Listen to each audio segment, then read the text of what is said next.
Hello student, welcome to my channel सरमन lecturer. आज हम लोग देखने वाले हैं जो आपका क्लास 10 साइंस का 10 बहुत ही महत्वपूर्ण प्रश्न जो आपकी बोर्ड एग्जाम में 100% पूछा जाएगा। वीडियो को लास्ट तक देखना, वीडियो को लाइक कर देना, चैनल पर नए हो सब्सक्राइब कर लेना। सारे क्वेश्चंस आपको समझना है, साथ में नोट्स भी बनाना है और आपको उसे बार बार रिविजन करते रहना है। ठीक है, जैसे पहला प्रश्न आपसे क्या कह रहा है कि जो श्वसन होता है मानो जो सांस लेते हैं तो श्वसन को ऊष्माक्षेपी अभिक्रिया क्यों कहते हैं, वर्णन कीजिए। यानी कि जो आपका श्वसन है उसे ऊष्माक्षेपी अभिक्रिया क्यों कहा जाता है। दो अभिक्रियाएं होती हैं, एक होता है ऊष्माक्षेपी और एक होता है ऊष्माशोषी अभिक्रिया। बट यहां जो कहा गया है वो ऊष्माक्षेपी अभिक्रिया कहा गया है। तो बहुत आसान है, अगर आप थोड़ा सा ध्यान से समझोगे तो आपको 2 मिनट में समझ में आ जाएगा। देखो, यहां जो श्वसन है, श्वसन को ऊष्माक्षेपी अभिक्रिया कहते हैं क्योंकि इसका एक रीजन है, क्योंकि इसके अंतर्गत जो भोजन होते हैं, जो हम लोग भोजन खाते हैं, भोजन छोटे छोटे टुकड़ों में टूटता है। क्या होता है, जो भोजन खाते हैं वो छोटे छोटे टुकड़ों में टूटता है। अगर वो छोटे छोटे टुकड़ों में ना टूटे तो उसका पाचन सही तरीके से नहीं हो पाता, और जब भोजन छोटे छोटे टुकड़ों में टूट जाता है तो उसका पाचन जो है आसानी से हो जाता है, जिसके फलस्वरूप ऊर्जा उत्पन्न होती है। जब वो छोटे छोटे कणों में टूटता है तो ऊर्जा उत्पन्न होती है जो हमारे शरीर को कार्य करने की शक्ति प्रदान करती है। ठीक है, जो हमारे शरीर को कार्य करने की शक्ति प्रदान करती है। ठीक है, अभी आपको समझ में आएगा। जब ऊर्जा निकलती है यानी कि ऊर्जा उत्पन्न हो रही है ना, तो अगर ऊर्जा उत्पन्न हो रही है तो उसे ऊष्माक्षेपी अभिक्रिया कहा जाता है, और अगर ऊष्मा का अवशोषण हो रहा है, ठीक है, तो उसे हम लोग क्या कहेंगे, ऊष्माशोषी अभिक्रिया कहते हैं। ठीक है, तो यहां से आपको समझ में आ गया कि श्वसन को ऊष्माक्षेपी अभिक्रिया क्यों कहते हैं। मैं आपको एक रिएक्शन के साथ समझाता हूं कि रिएक्शन से आप तुरंत समझ जाओगे, क्योंकि जब रिएक्शन देंगे तो उसमें ऊष्मा क्या होगी, निकलेगी। ठीक है, तो चलो हम लोग समझते हैं। जैसे आपका ग्लूकोज है, ग्लूकोज का सूत्र क्या होता है, ग्लूकोज का सूत्र होता है C6, ठीक है, H12O6, ये होता है ग्लूकोज। और ग्लूकोज में जब आपका ऑक्सीजन मिलता है, यानी कि 6, यहां आपकी 6 मॉलिक्यूल्स है किसके, ऑक्सीजन के, तो आपका क्या बनता है, तो बनेगा आपका 6CO2, यानी कि आपका क्या बनेगा 6CO2 यानी कि कार्बन डाइऑक्साइड, एंड प्लस आपका 6H2O बनेगा यानी कि पानी, एंड आपका क्या बनेगा, प्लस आपकी ऊर्जा निकलेगी। क्या निकलेगी, ऊर्जा निकलेगी। तो देखो, साथ में ऊर्जा भी निकल रही है, इसीलिए हम लोग इसे ऊष्माक्षेपी अभिक्रिया करते हैं। ये हमारा क्या है, ये हमारा ग्लूकोज है।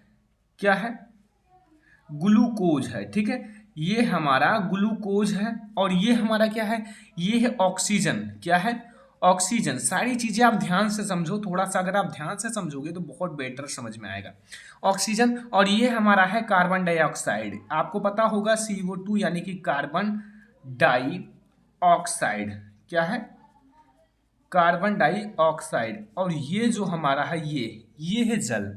ठीक है, क्या है, ये तो जल है, और प्लस ऊर्जा निकल रही है, तो इसीलिए हम लोग इसे ऊष्माक्षेपी अभिक्रिया कहते हैं। आई होप कि आपको ये क्वेश्चन समझ में आ गया होगा, कोई भी दिक्कत नहीं होगा। कोई भी दिक्कत हो तो आप लोग दोबारा वीडियो को देखो, आपको समझ में 100% आ जाएगा। ठीक है, दूसरा क्वेश्चन आप लोग समझो। दूसरा क्वेश्चन क्या कह रहा है कि जो शुष्क हाइड्रोक्लोरिक गैस होता है, जो शुष्क हाइड्रोक्लोरिक गैस यानी कि HCl, शुष्क आपका लिटमस पत्र के रंग को क्यों नहीं बदलता। वैसे जो अम्ल होता है, हाइड्रोक्लोरिक अम्ल आपका शुष्क ना हो तो वो लिटमस पेपर के पत्र का रंग बदल देता है, लेकिन यहाँ शुष्क लगा दिया गया, यानी कि शुष्क हाइड्रोक्लोरिक गैस जो होता है वो शुष्क लिटमस पत्र के रंगों को क्यों नहीं बदलता। तो यहाँ आपका आंसर देख लो, समझना है ध्यान से कि जो शुष्क हाइड्रोक्लोरिक गैस होता है, शुष्क, ठीक है, शुष्क लिटमस पत्र के रंग को इसलिए नहीं बदलती है, यानी कि इसलिए नहीं बदलती क्योंकि जो HCl होता है, HCl गैस में हाइड्रोजन आयन यानी कि H+ आयन नहीं होते हैं, वो शुष्क है। यानी कि शुष्क का मतलब है उसमें हाइड्रोजन आयन नहीं है, और अगर हाइड्रोजन आयन नहीं होंगे, वो अम्लीय है फिर भी उसमें हाइड्रोजन आयन नहीं है, इसलिए ये अम्लीयता का अभिलक्षण नहीं प्रदर्शित करता। और अगर जब ये अम्लीयता का लक्षण ही प्रदर्शित नहीं करेगा तो ये रंग कैसे बदलेगा। अगर ये अम्लीय होता तो फिर रंग बदलता, और अगर ये अम्लीय है ही नहीं तो ये रंग कैसे बदलेगा। बहुत आसान सा क्वेश्चन है और बहुत अच्छी तरीका से मैंने समझा दिया। तो आई होप कि आपको ये समझ में आ गया होगा कि शुष्क जो आपका हाइड्रोक्लोरिक गैस है वो लिटमस रंग पत्र का रंग क्यों नहीं बदलता। ठीक है, समझ में आ गया। ये है हमारा क्वेश्चन नंबर 2। अब हम लोग देखेंगे क्वेश्चन नंबर 3। क्वेश्चन नंबर 3 में थोड़ा सा समझना है और VIMP है आपका, बहुत ज्यादा इंपॉर्टेंट है, इसीलिए मैंने आपके साथ ये जो आपका शेयर किया है। देखो लिखा क्या है, यहाँ लिखा हुआ है कि कॉपर, जो आपका कॉपर है, कॉपर के आपके दो प्रमुख अयस्कों का नाम एवं सूत्र लिखना है। दो प्रमुख अयस्क, ठीक है, दो प्रमुख अयस्क कौन कौन से हैं। तो कॉपर के जो दो प्रमुख अयस्क हैं वो कौन कौन सी हैं, तो वो मैं आपको बताता चलता हूं। पहला जो हमारा है वो है सल्फाइड अयस्क। क्या है, सल्फाइड अयस्क, ठीक है, सल्फाइड अयस्क, ठीक है। सल्फाइड अयस्क में मैं आपको उदाहरण बता देता हूं, जैसे आपका है कॉपर ग्लन्स, ठीक है। और कॉपर ग्लन्स का जो फॉर्मूला होता है वो क्या होता है, वो होता है स्टूडेंट Cu2S, ठीक है। यहाँ S जरूर जुड़ा रहेगा क्योंकि ये सल्फाइड एस का है और सल्फाइड को एस से डिनोट करते हैं, इसलिए इसमें S जरूर जुड़ा रहेगा। और सेकेंड नंबर में आपको बता दूं, दूसरा जो हमारा अयस्क है वो है ऑक्साइड अयस्क। क्या है, ऑक्साइड अयस्क, ठीक है, ऑक्साइड अयस्क। ओके, यहां से आपको ये दोनों चीजें समझ में आ गई, एक है सल्फाइड अयस्क और एक है ऑक्साइड अयस्क। ऑक्साइड अयस्क में आप समझ लो, इसमें है क्यूप्राइट। क्या है, क्यूप्राइट, और क्यूप्राइट का जो फॉर्मूला होता है वो होता है Cu2O, यानी कि यहां जहां आपका ऑक्साइड आए वहां वो जोड़ दो, जहां सल्फाइड आए वहां S जोड़ दो, बस इतना सा समझना है। ये है हमारे कॉपर के दो अयस्कों के नाम तथा उनके सूत्र। ये है आपका, समझ में आ गया होगा, बहुत आसान है और आई होप कि आपको समझ में आ गया होगा। ये है हमारा क्वेश्चन नंबर 3। अब हम लोग देखेंगे क्वेश्चन नंबर 4।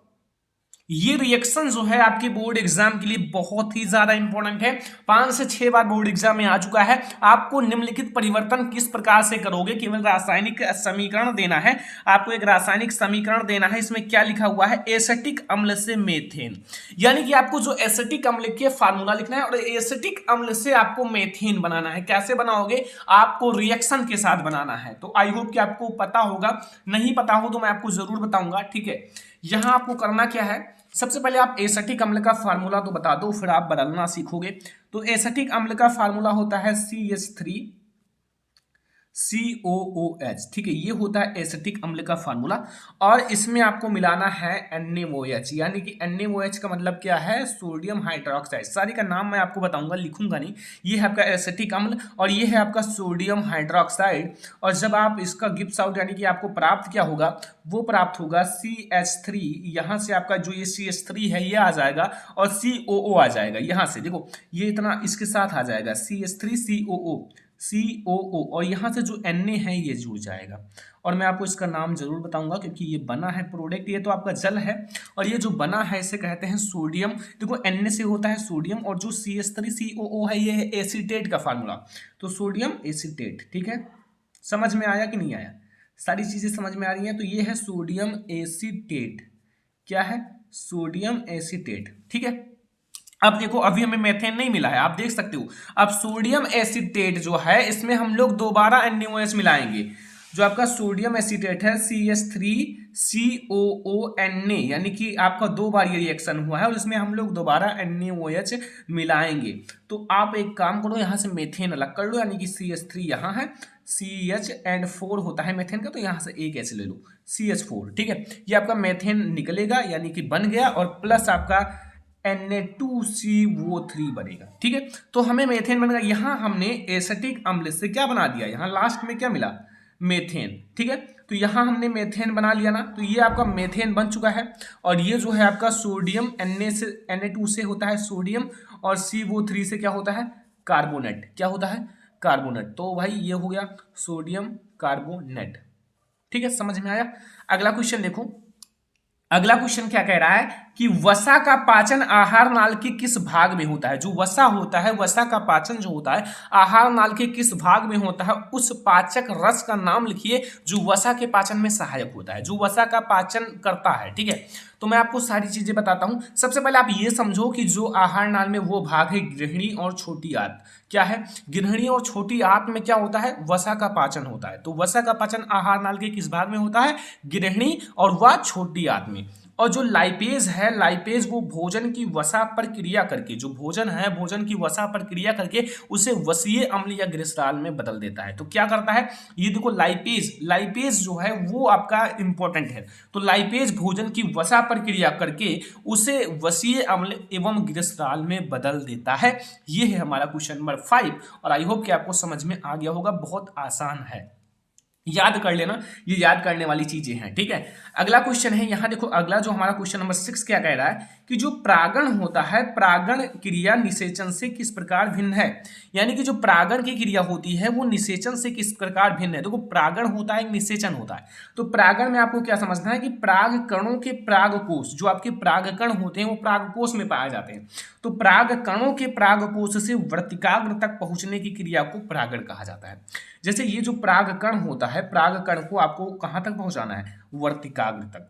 तो जब प्रागकण जो है वो वर्तिकाग्र तक पहुंच जाए तो यही तो क्रिया परागण कहलाती है, यानी कि आपका पॉलिनेशन कहलाता है। इस प्रक्रिया में किसी प्रकार की दो कोशिकाओं का संलयन नहीं होता।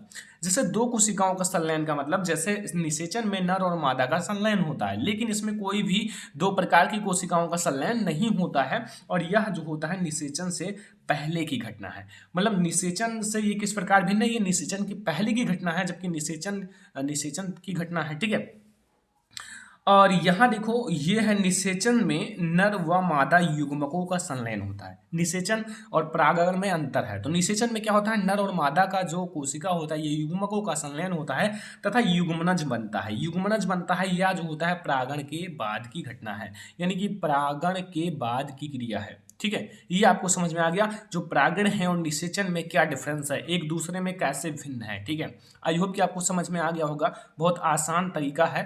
ठीक है, तो चलो फिर हम लोग देखते हैं क्वेश्चन नंबर 7।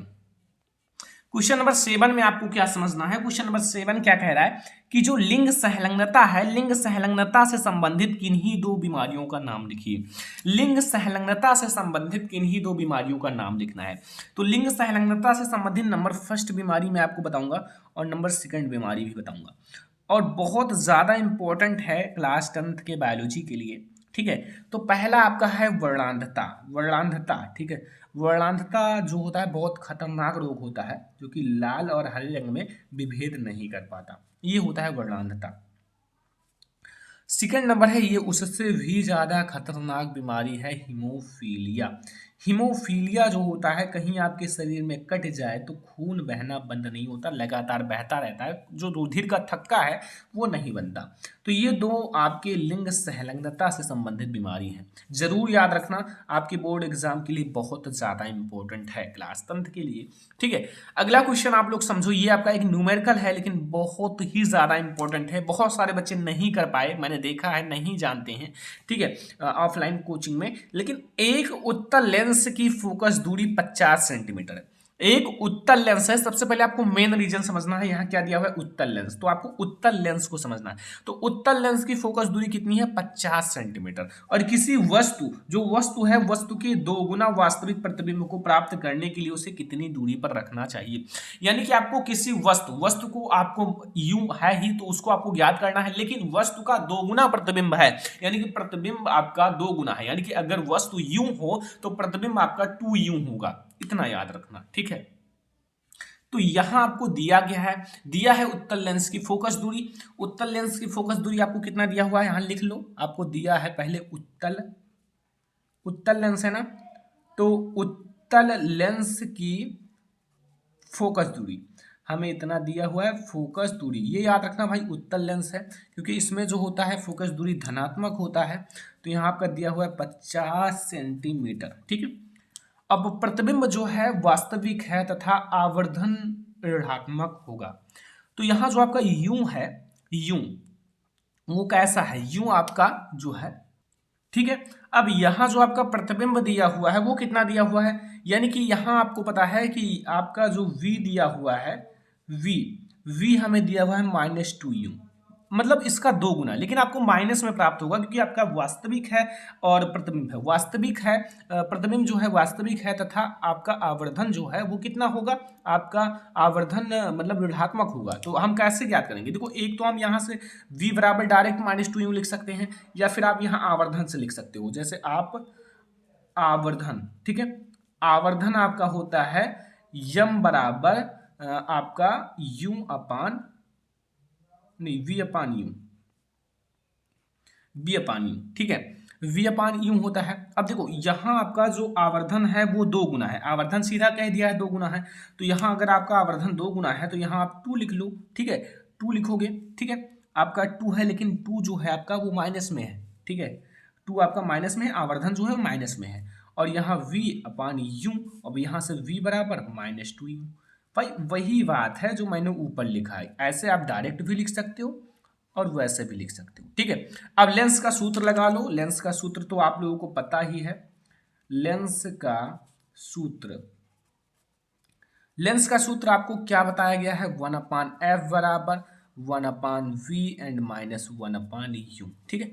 अब देखो यहाँ आप मान रख दो, 1/f आपका है 50 और 1/b है -2u, ठीक है, एंड ये आपका u तो हमें ज्ञात ही करना है, तो यहाँ से 1/50 और यहाँ से आपका ये तो आपका 2u ही होगा एलसीएम, और यहाँ से आपका ये हो जाएगा u, जो आपका u है, देखो यहाँ से आपका u हो जाएगा माइनस में u, एंड ये आपका 2u हो जाएगा, ठीक है,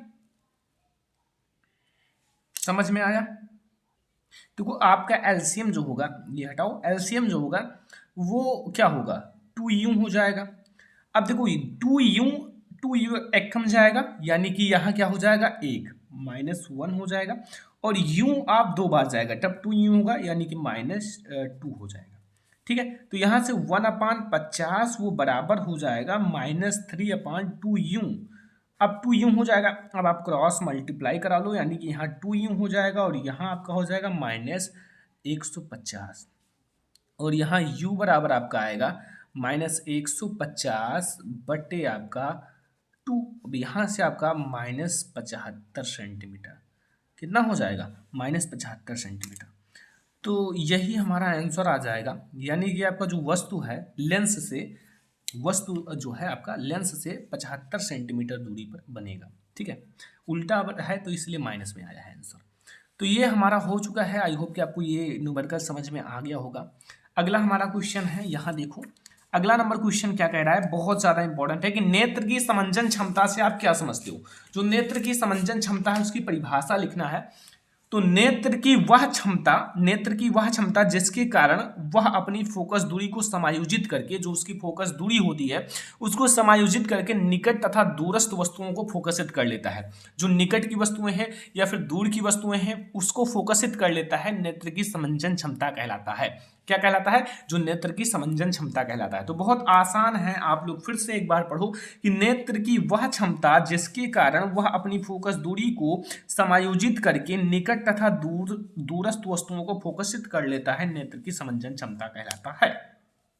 अगला हमारा लिखा हुआ 1 एम्पियर, क्या लिखा हुआ है, 1 एम्पियर की परिभाषा लिखिए। बहुत ज्यादा इंपॉर्टेंट है, एनसीईआरटी का क्वेश्चन है, आपके बोर्ड एग्जाम में आ सकता है, जरूर पूछा जा सकता है।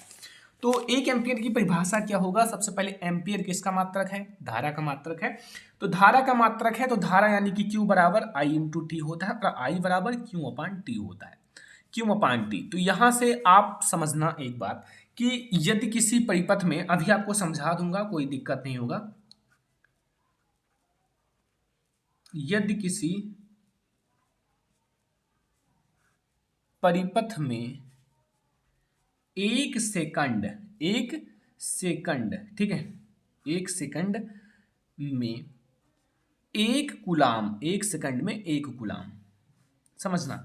देखो इसका मात्रक होता है सेकंड, तो इसको 1 सेकंड मान लो, और इसका मात्रक होता है कूलाम, यानी कि 1 कूलाम मान लो, ठीक है, C मैंने लिख दिया 1 कूलाम। तो यदि किसी परिपथ में 1 सेकंड में 1 कूलाम, ठीक है, जो आवेश है प्रवाहित होता है, 1 कूलाम आवेश आवेश प्रवाहित होता है तो परिपथ जो होगा, परिपथ में जो प्रवाहित धारा है, क्या है, परिपथ में प्रवाहित धारा का मान 1 एम्पियर होता है। 1 एम्पियर होता है, बस यही होता है 1 एम्पियर की परिभाषा। आई होप कि आपको समझ में आ गया होगा ये भी। तो ये था आज का हमारा जो साइंस का बहुत ज्यादा इंपॉर्टेंट 10 क्वेश्चन जो आप लोगों के साथ शेयर कर दिया। आई होप कि पसंद आया होगा। पसंद आया हो वीडियो को लाइक कर देना, चैनल पर नया हो सब्सक्राइब कर लेना, अपने फ्रेंड्स के साथ शेयर कर देना ताकि वो भी इन सारे क्वेश्चंस का आंसर याद कर ले। फिर हम लोग मिलेंगे किसी नेक्स्ट इंपॉर्टेंट वीडियो के साथ, तब तक के लिए धन्यवाद।